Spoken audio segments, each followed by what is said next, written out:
18, 19. Col 3. 16. Paul's statement at 1 Corinthians 14. 15 concerning singing appears to indicate that it was a regular feature of Christian worship.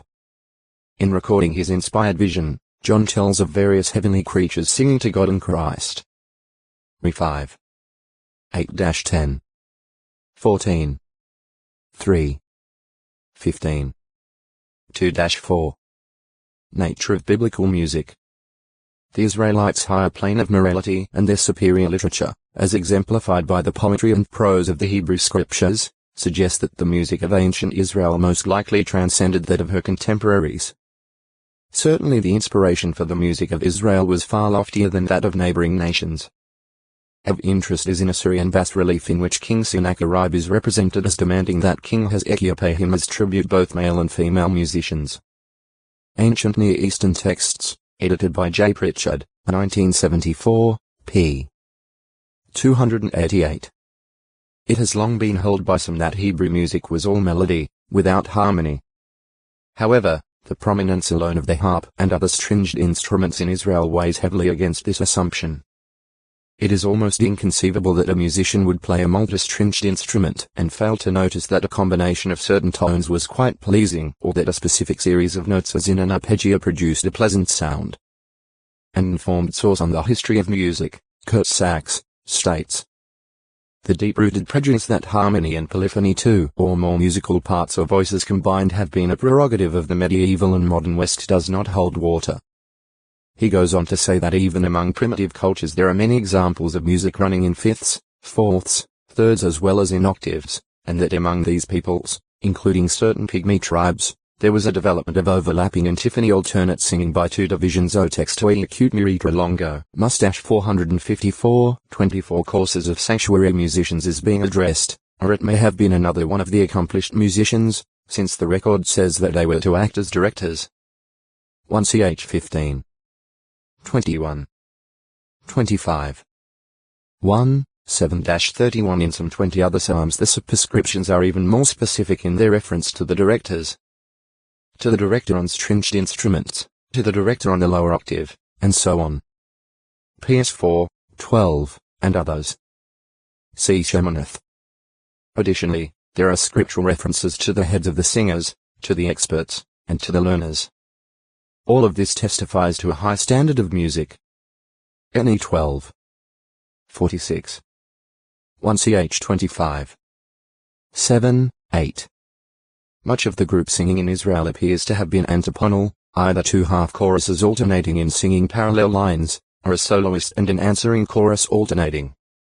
In the scriptures this apparently is referred to as responding. X 15. 21. 1 18.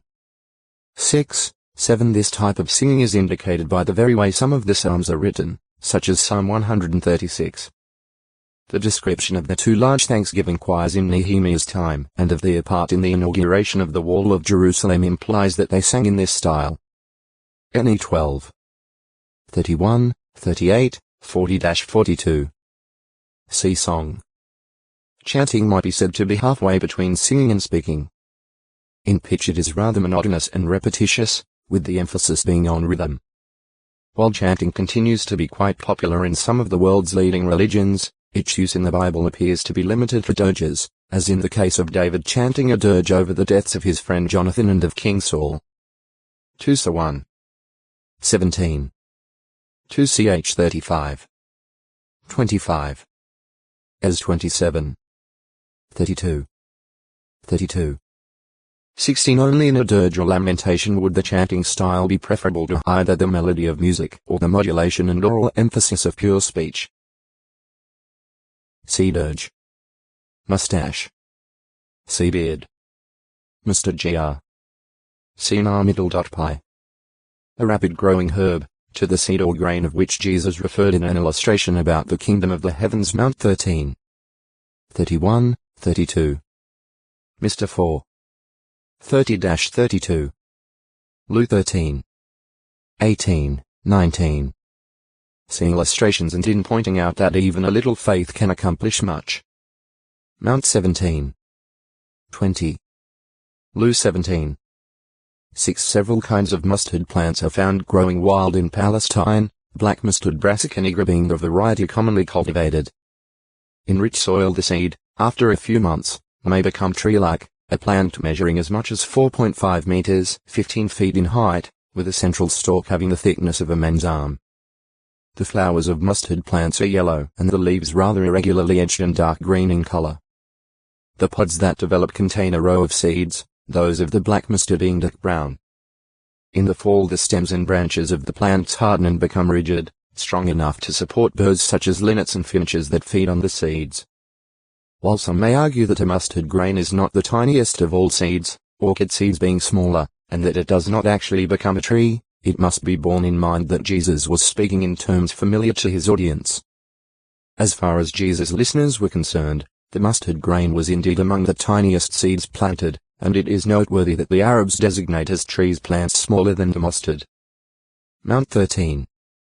31.